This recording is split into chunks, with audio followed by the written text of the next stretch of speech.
You ever notice how people only hear a warning after they've ignored it? Slap a sign on the wall, "Do not cross," and what's the first thing they do? They lean in, they stare, they test it like the warning's just there for decoration. Now imagine the warning isn't from some tired old security guard or a man in a suit. Imagine it's from something that doesn't bluff. You know what's funny? People never really listen until it's too late. You could stand there with a megaphone flashing lights, screaming your lungs out, "Don't go there. Don't do that." And what do? They smirk, they shrug, they think that doesn't apply to me. Oh, they hear you, but hearing and listening, two very different animals. One makes noise, the other makes choices. And most people, they're just walking noise machines waiting for a lesson with teeth. You say, "Don't touch the fire," and what do? They lean in.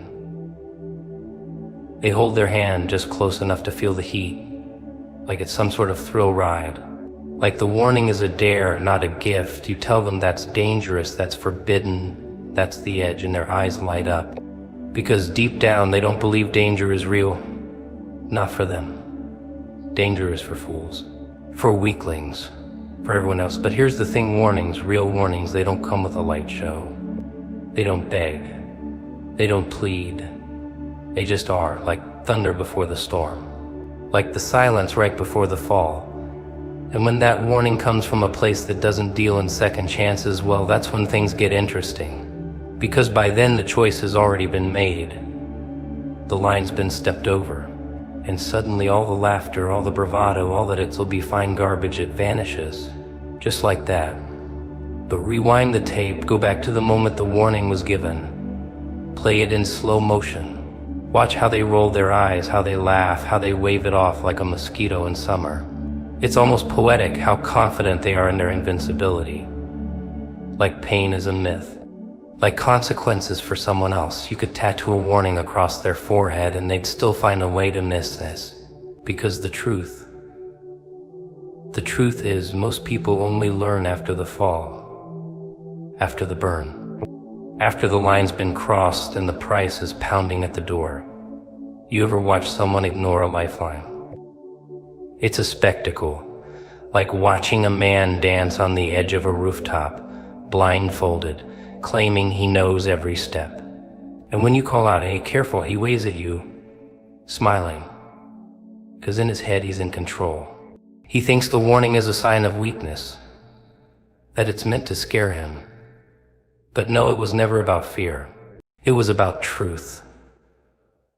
And truth doesn't care if you believe in it. They always think they'll see it coming, that they'll know when it's real. But that's not how warnings work. Warnings don't shout, they whisper. And the ones that matter, the ones that really mean something, they don't come wrapped in flashing lights. They slip in like shadows under the door, quiet, patient, waiting for you to notice. And when you don't act because you won't, they don't change. They just keep waiting. Because they know something you don't. The fall isn't a question of if, it's a matter of when. And when the fall comes, when the world snaps beneath your feet, you won't remember the warning as words. You'll remember the moment you laughed at it. The second you dismissed it. That little flash of arrogance that told you, "Nah, I'm different." You'll see it clear as glass. That moment, framed in fire. And you'll want to go back just for a second, just long enough to say, wait, maybe they were right. But time doesn't deal in maybes. Time deals in done. The irony, the absolute comedy of it all, is that the warning was never there to control you. It wasn't a cage. It wasn't a threat. It was the last kindness you were ever going to get. And what did? You laughed, you crossed the line with a grin. Because you thought warnings were made to be broken. That they were there to test how bold you are. That the voice behind them could be ignored without consequence. Oh, they call it curiosity. Sweet little word, isn't it? Curiosity. Like a kitten poking its nose where it doesn't belong. That's how they dress it up. Makes it sound innocent. Noble even. I just wanted to know what would happen. That's what they say right before the bomb goes off, but let's be honest here, curiosity is just a mask. A cute little disguise that arrogance wears when it wants to go exploring. Because that's what it really is. Not wonder, not some poetic thirst for truth. No, it's pride. It's ego. It's the voice in your head whispering, I'm the exception. The rules don't apply to me. And once that voice starts talking, it doesn't shut up. It tells you to press the red button, step over the line, peek behind the curtain. Not because you need to, but because you think you deserve to. You think you're special. That's the dangerous part.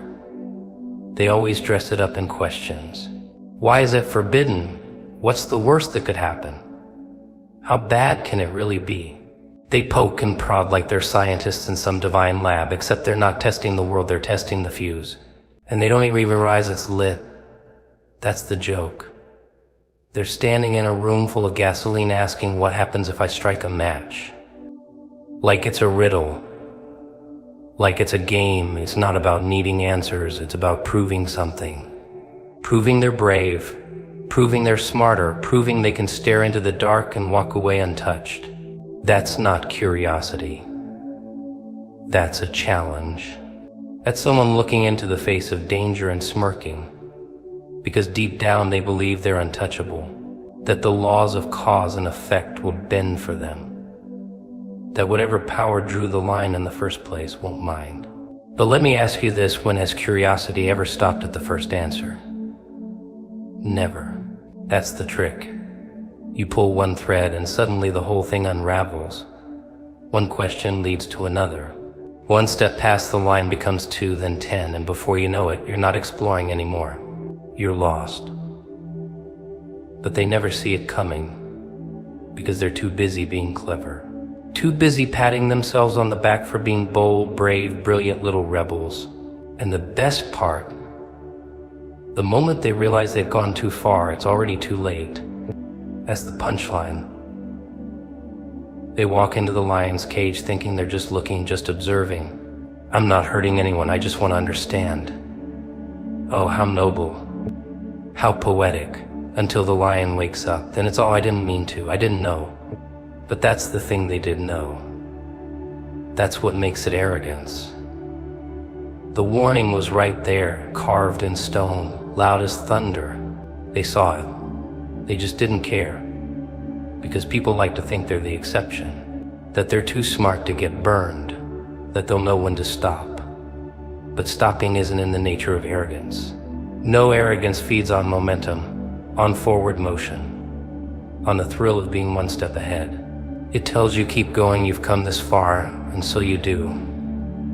Until the ground disappears beneath your feet. You see it all the time.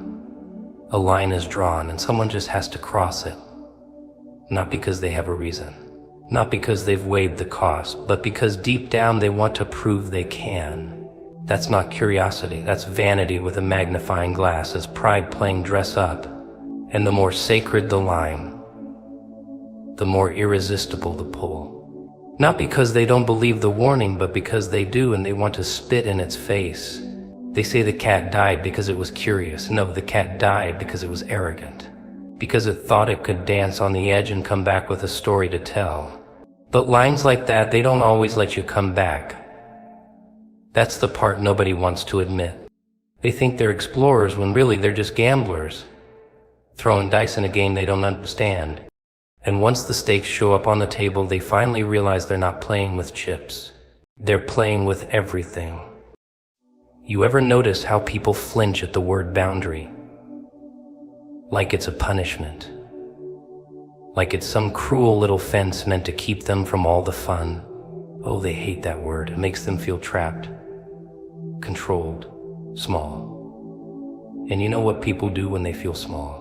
They puff up, they talk big, they lean right up against that boundary and start thinking, what if I just moved it? What if I just stepped over it? Who's gonna stop me? And boom, right there, that's where the game begins. They never ask why the boundary's there. No, they skip right past that. They assume it's someone trying to hold them down, hold them back, keep them from reaching their potential. 'Cause in their heads, they're the hero of the story. The rule breaker.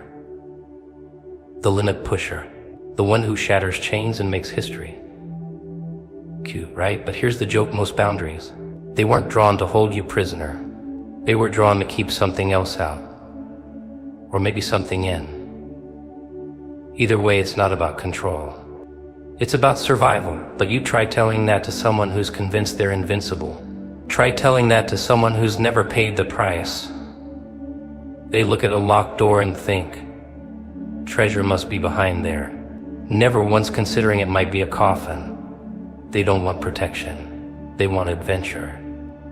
They want to break the seal, open the vault, cross the line, because they think that boundary's a wall, and walls are made to be torn down. Let me paint you a picture. There's a line in the dirt. No sign, no fence, just a line. On one side, peace, quiet, everything they know. On the other, who knows? That's the point. It's unknown, unstable, untamed. But still they inch closer, not because they have to, not because they're in danger, but because they can. And the moment they do, the moment that toe crosses, they feel powerful, like they beat the system.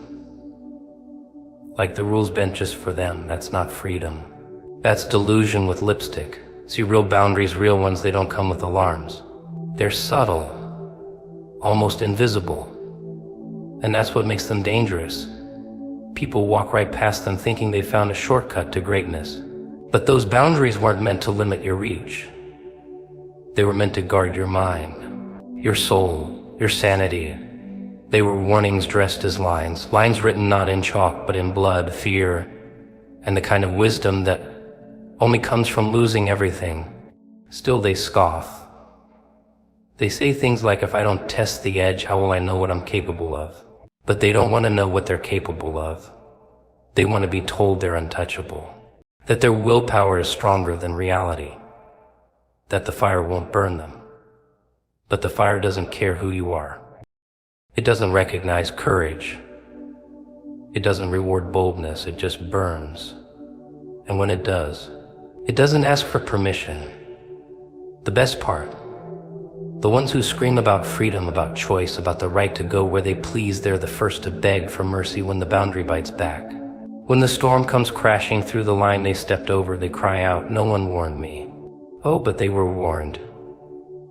They just thought the warning was a joke, a story, a myth meant to scare the weak, because in their mind, boundaries are for sheep, and they're wolves. But here's the twist: wolves know where the edge is. Wolves survive because they respect the wild. It's the sheep who wander straight into the slaughter, thinking the fence was just decoration, that it was there to ruin their view. Boundaries aren't cages. They're scars from those who walked too far and came back broken or didn't come back right. They say you can't grow unless you push limits, maybe. But some limits aren't made of fear. They're made of fire. They're made of law, cosmic law, silent law, the kind you don't get to argue with. The kind you only meet once. And by then it's not a line anymore. It's a threshold. And crossing it doesn't make you free. It just makes you lost. They never see the price tag, do they? Not until they've already bought the thing with both hands. Defiance, it's a shiny little toy. Looks good in the mirror, tastes like freedom, smells like rebellion. Oh, it's addictive. People wear it like perfume. I don't follow rules, I do what I want. No one tells me where to go, what to do, who to be. Bravo, truly. But here's the bit that makes me grin. They think defiance is free. They think stepping over the line is some grand act of courage. Like they're rewriting the script, flipping the system, rewriting destiny with a smirk. And maybe for a moment they are. But moments are short. And the fallout, that's where the real story begins. Because you see, the universe doesn't clap for rebels. It doesn't hand out medals for disobedience. It waits. And then it collects, and the collection, it doesn't come wrapped in fire and thunder. No, no, no. It comes in silence, in consequences, in the kind of pain that doesn't scream, it lingers. Because defiance doesn't ask what it'll cost, it only asks, can I get away with it? That's the gamble. That's the fun.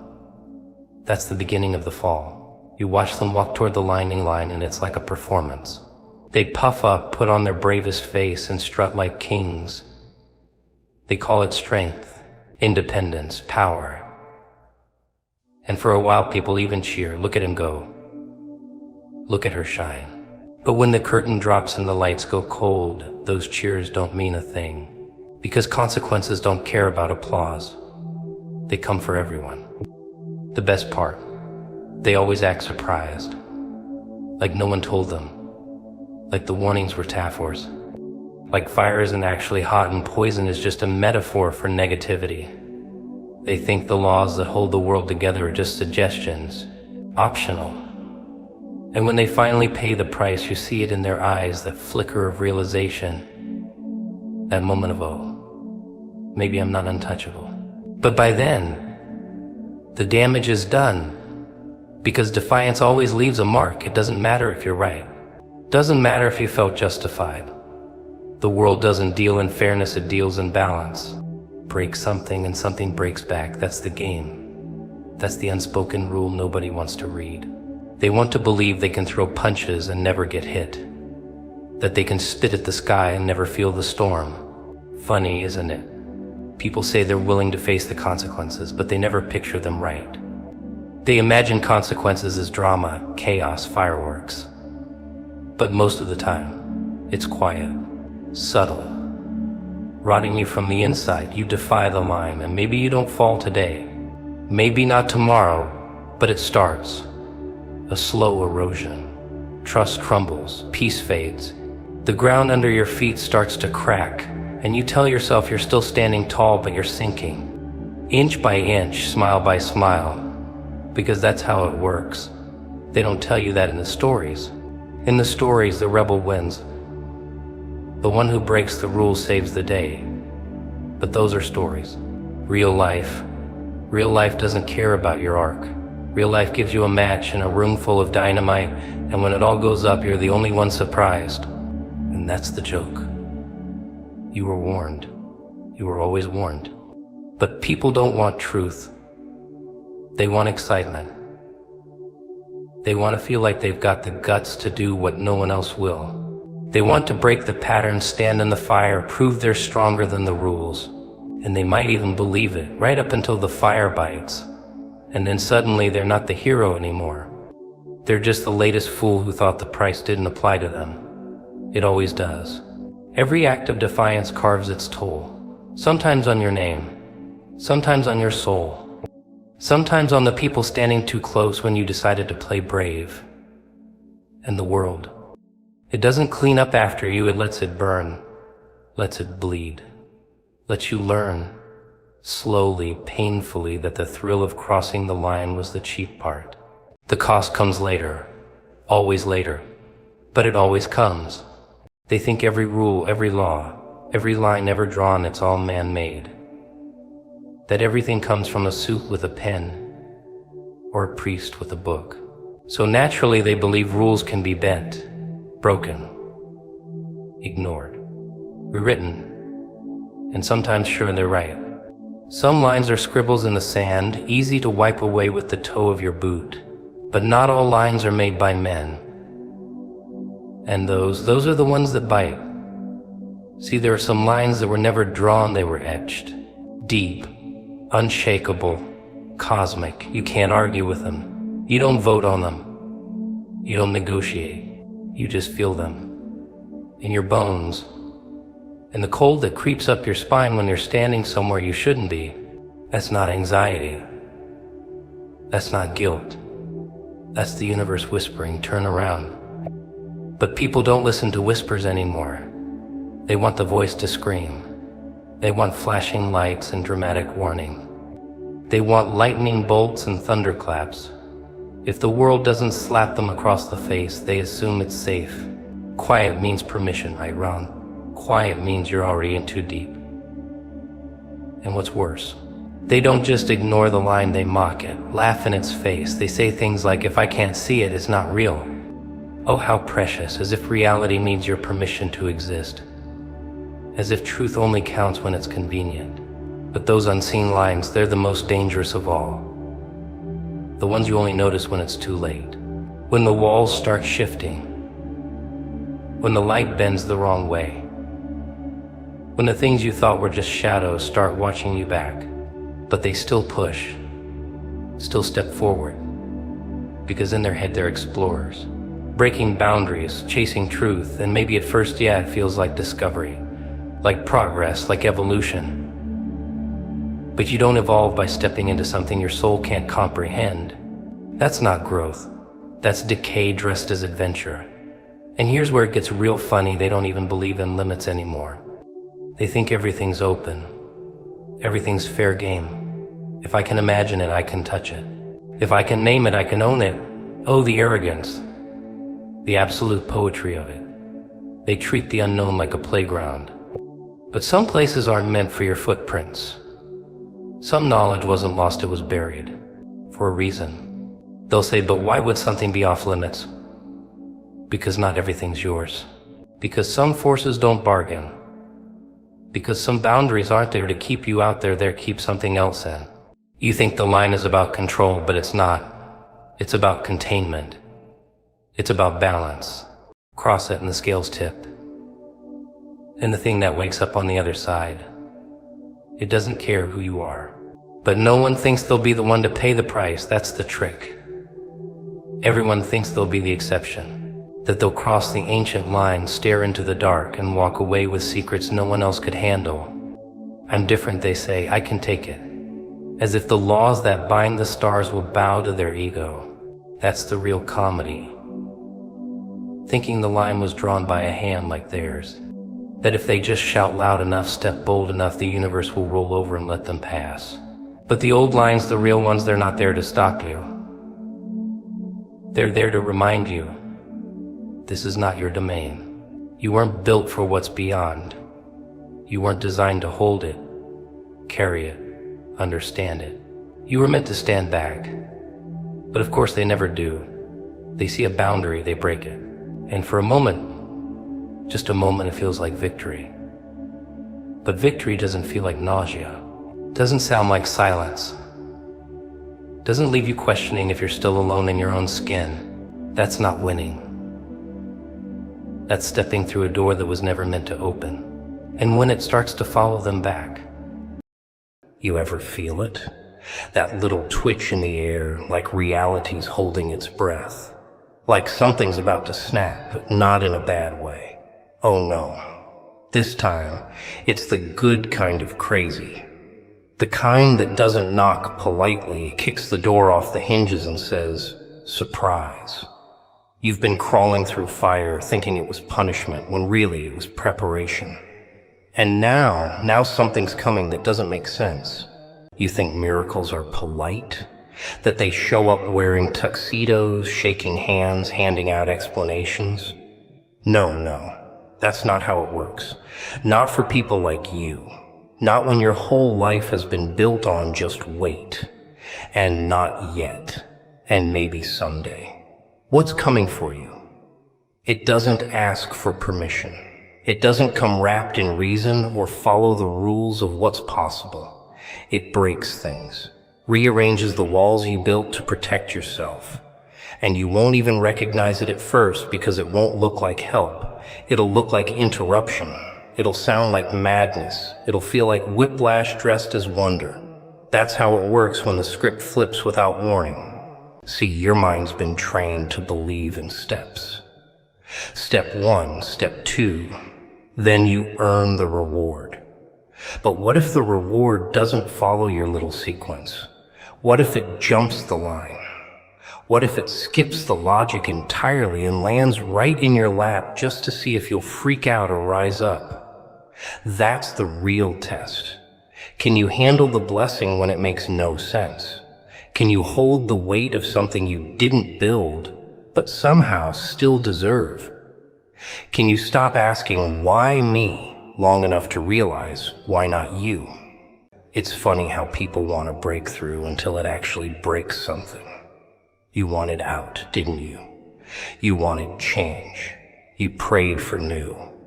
But you thought it would come in a whisper, not a roar. You expected gentle hands, not thunder. You were ready for the door to open, but not for it to be kicked off the hinges by a force so wild it makes you question if you're dreaming or finally awake. And now it's here, tapping its foot, smirking, waiting for you to catch up to the reality that's about to blindside your old mindset. This kind of shift doesn't ask you to understand it. It demands you feel it. Let it crawl under your skin. Let it shake the dust off your bones. Because what's coming won't fit your old identity. It wasn't made for who you used to be. It's designed for the version of you that's been buried under fear and quiet desperation. That version? It's about to be resurrected by fire, by favor, by something so unexplainable that the people around you will assume you cheated the system. And in a way, you did. You stayed standing when you had every reason to collapse. That was the cheat code. So when it hits, don't try to decode it. Don't try to make it logical. Don't water it down for the comfort of the crowd. This isn't their moment. It's yours. Custom made, wild as hell, and absolutely disruptive. And the best part? It's going to make you look like a genius. Like everything you suffered was part of some master plan. They'll call it luck. They'll say it came out of nowhere. But you'll know. You'll remember every quiet breakdown. Every silent night you begged for a sign. Every moment you almost gave up. And suddenly it'll all make sense without needing to make sense. Because when something divine crashes into something human, the laws bend. The rules break. What's coming for you isn't fair. It's unreasonable. And that's exactly how it's supposed to be. You know what's funny? People treat delay like death. Like if it didn't happen when they wanted, it's never going to happen at all. They throw tantrums in their heads, whisper curses to the ceiling, pout like forgotten children. But what they don't get is timing isn't punishment. Delay isn't denial. It's design. It's setup.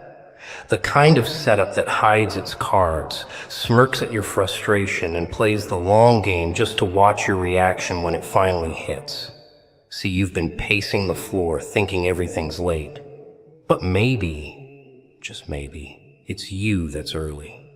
You ever see a masterpiece get revealed before it's finished? Looks like a mess. Like spilled paint, like nonsense. And that's what you've been walking through. Brushstrokes with no context. Chaos disguised as process. And every time you think, this must be the moment folds its arms and says, not yet. Not because it's cruel, but because what's being built around you needs the right tension. The perfect pressure. You were asking for lightning while still standing in the puddle. You were begging for doors to open when you hadn't even packed your bags. The problem with most people. They want divine results without divine discipline. They want to skip the silence, dodge the wilderness, cheat the waiting room. But the setup requires patience, not because it's about stalling, but because something on the other side is being customized to fit you like a second skin. And if you showed up too soon, you'd ruin it, sabotage it, shrink it down to something your old self could understand. And that's the part no one wants to hear. The delay was protecting you from blowing it. And while you were busy accusing the universe of ignoring you, something behind the curtain was being orchestrated. Something bizarre, something heavy. Something worth all the sleepless nights and silent battles. But it had to look like nothing was happening, because if you knew what was being prepared, you'd rush toward it. You'd fumble it. You'd brag too soon, share too much, let the wrong people in. You needed to feel forgotten so you could learn how to carry something sacred in private, without the applause, without the safety net. That's the kind of power that doesn't fade when the crowd disappears. It's almost comical. How everything you called delay was actually timing wearing a disguise. How every no was just a strategic not yet. And how all those missed opportunities were reroutes to the one thing meant to blow the ceiling off your limits. But you were too focused on the closed door to notice the building being constructed around it. That's the setup, the misdirection, the illusion. You were so worried about being left behind that you didn't see you were actually being pulled ahead in silence. And now it's close.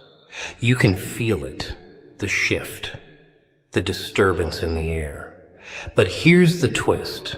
They won't understand how you got here. They'll say it happened overnight. They'll call it luck, coincidence. Some won't believe it at all. But you'll know. You'll remember the nights you screamed into your pillow. The days you walked around smiling while something inside you was quietly breaking. That was the grind, the stretch, the inconvenient magic of being delayed on purpose. So when it all shows up, and it won't make sense to them. But you'll grin, you'll nod, you'll walk right into it like it was always yours, because it was. Just waiting for you to stop looking at the clock and start preparing like it was inevitable, which of course it was. You ever watch someone pull off something so ridiculous, so out of nowhere that it makes your jaw hit the floor? Not because they had the credentials, not because they ticked all the boxes or had the crowd behind them, but because something impossible just decided to land on them like lightning. Yeah, that's what's about to happen to you. Not gradually, not politely, not in a way that makes sense. It's just gonna show up. Loud, reckless, unexplainable, and suddenly the impossible looks suspiciously comfortable sitting on your shoulders. And people, they're not gonna like it. They'll squint, they'll whisper, they'll say, how did they get that? Why not me? Because they didn't see the battles that weren't broadcast, the rejections that weren't posted, the inner war you've been fighting while still managing to smile like you've got it all figured out. No, they only see the surface, the tip of the iceberg. And when the impossible wraps itself around your life like it always belonged there, they'll assume you skipped steps, that you cheated the system. And maybe you did, but your cheat code was survival. You didn't break into success through the front door.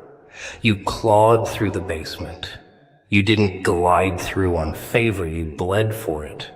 You swallowed silence like it was your daily meal. So when the impossible starts treating you like an old friend, don't flinch. Don't apologize. It's not here because you earned it by the world's rules. It's here because the rules never applied to you in the first place. You've been operating on a frequency that didn't need permission. That's why they couldn't figure you out. That's why they counted you out. Now, here's where it gets fun. The impossible, it doesn't announce itself. It crashes the party. It kicks down the door, tosses your plans out the window, and says, we're doing it my way now. It doesn't care if your bank account makes sense, doesn't care if your resume fits. It's coming for you because you're the only one crazy enough to carry it. The others, they'd water it down. They'd dress it up in spreadsheets and strategy, but you'll let it breathe, let it burn, let it be. That's why it chose you. And while they're scrambling to understand how, you'll be too busy. The proof, the walking contradiction, the glitch in the system. You'll step into rooms you weren't invited to and own them like you built the floor. Not because of arrogance, because of clarity. You'll know this wasn't random. It wasn't a fluke. It was all those nights you stood at the edge, ready to jump, but held on instead. It was the way you kept showing up when nothing showed up for you. That's the language the impossible speaks. It doesn't respond to logic. It responds to scars.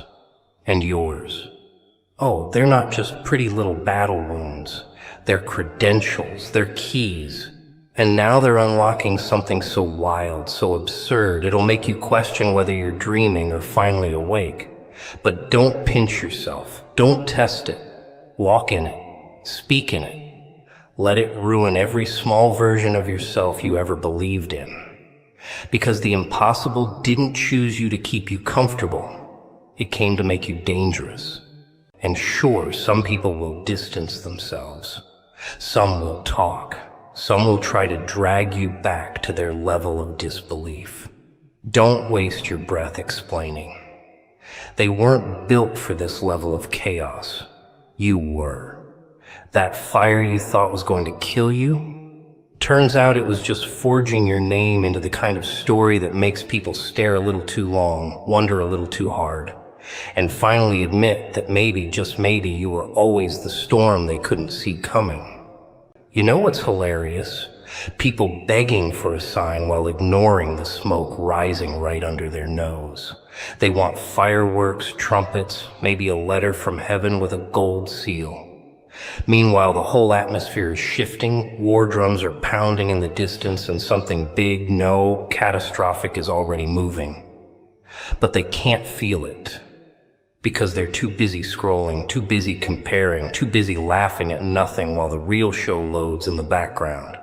You're not supposed to be like them. You feel it, don't you? That crawling sensation behind your neck. That ache in your gut that doesn't match your surroundings. That's not anxiety, that's alignment. That's preparation disguised as paranoia. You ever see a predator before it strikes? Calm, still, focused. Not panicked, not loud. That's the energy around you right now. The calm before your chaos. Everything's too quiet, too still. It's the kind of silence that makes you listen, makes you check your doors twice, makes you question why you're still standing in the same place, acting like it's normal, when everything inside you is screaming that it's not. Because it's not. This ain't a routine moment. It's the final moment before something irreversible takes place. People think transformation is this soft little journey, where you light candles and write journal entries under the moon. Nah, real transformation? It drags you out by your collar. It shoves your face in the truth. It flips your world and doesn't give you time to breathe. And when it hits, it doesn't ask for your permission. It doesn't knock. It breaks in. This shift that's coming, it's not gentle, it's surgical, it's violent in the way it removes the parts of you that have overstayed their welcome. You're being hunted by your own purpose, and it's getting closer. Now, don't expect applause. No one claps when you escape a burning building with your skin half charred and your soul half awake. They'll ask why you didn't warn them, why you changed so fast. But you won't have the words for it. Because the moment this hits, your vocabulary shifts too. You stop speaking human. You start speaking flame. Everything soft inside you becomes steel. Everything confused becomes clear. This is the part they never see in the story, the unraveling before the revelation, the bleeding before the crown. What's funny is how long it took for you to stop pretending, to stop shrinking yourself to fit in rooms you were never meant to be in. But now the walls are caving in, the clock's ticking, and all that pretending. Yeah, it's about to cost you everything if you don't make a move. You've been warned quietly, nudged repeatedly, pulled gently. But the whispers didn't work, so now the whole atmosphere is shouting. And if you still ignore it, don't act surprised when it shows up and wrecks everything just to wake you up. It's always the same, right before the shift. You lose your appetite for nonsense. You stop laughing at fake jokes. Stop answering the wrong calls. You start hearing the lies in real time. Start feeling disgusted by your own delays. That's not depression. That's not mood swings. That's your future clearing its throat, saying, enough. You think you're falling apart, but you're actually being stripped down to your core. Because the version of you that's coming, they won't need validation. won't need followers, won't even need luck. They'll walk into fire like it's a familiar hallway because they were forged in it. So when you feel like everything's about to break, don't reach for comfort. Reach for clarity. Ask yourself why this moment feels like both an ending and a beginning. Why your heart is racing even when you're standing still. It's not fear, it's recognition. Your spirit knows something your mind hasn't caught up to yet. The shift is real, it's brutal, and it's not coming to take prisoners. Funny, isn't it? How everyone loves the idea of being chosen until they realize what it costs. Oh, they romanticize it. Chosen for greatness, chosen for purpose, chosen for something bigger. But no one talks about what comes before the spotlight. The isolation, the silence, the storms that hit when no one's watching. You don't get picked without being picked apart first. And you felt it, haven't you? The tearing, the shedding. The nights where the only voice you could hear was your own echo bouncing off the walls of your own mind, mocking you for still holding on. You see, being chosen isn't glamorous. It's brutal. It's bloody. It's personal, because it's not just about you getting a seat at the table. It's about who you have to become to even recognize the table when you get there. And the messed up part? No one claps for you when you're transforming. They just whisper. They say you've changed, like it's a crime. Like growth is an inconvenience to their comfort. But of course you've changed. That's the point. What was the alternative? Stay in the cage just to keep everyone else comfortable? Nah, not anymore. Let's talk about pain for a second. Real pain. The kind that doesn't just hurt. It scars. That kind of pain has a purpose. It's the proof that you were being built, not broken. But the people who've never been through anything real, they won't get it. They'll look at your detachment and call it cold. They'll see your focus and label it arrogance. They'll watch you walk away from chaos and accuse you of betrayal. That's what happens when you stop bleeding for people who keep handing you knives. But the truth is, you had to leave. Not because you're heartless, but because you finally realized what your heart was worth. And the most ironic part, they won't see the miracle in you until it benefits them. They won't recognize the fire until they need the heat. But by then, you'll be too far gone, too deep into your calling, too evolved to explain it. That's what they never tell you about elevation. It creates distance. And that distance, it's not ego, it's survival. Because when you're being set apart, not everyone can come, not everyone should come. Most people are only loyal to your struggle, not your success, not your healing, not your evolution. They liked you better broken because your brokenness made them feel whole. And yet, despite all that, here you are, still breathing. Still standing, still holding secrets that would shatter the ones who doubted you. Because being chosen means carrying what others can't, seeing what others deny, feeling what others numb. And you've done that, quietly, repeatedly, in the dark, with no applause. That's the type of strength people pretend to have on Instagram but couldn't survive in real life. You didn't just survive the storm. You became it. And now everything around you senses the shift. That's why they're nervous. That's why the attacks feel personal. Because something in you is waking up. Something dangerous. Something sacred. Something that doesn't ask for permission anymore. You've been patient. You've been humble. You've been silent. But now the silence is starting to sound like war drums. So don't second guess the detours. Don't mourn the people who walked away. They couldn't see the vision because it wasn't theirs to carry. You're not crazy. You're not cursed. You're called. And that calling, it won't apologize for how loud it gets, how disruptive it feels, how many rules it breaks on its way to fulfillment. Because when something is chosen, truly chosen, it's marked.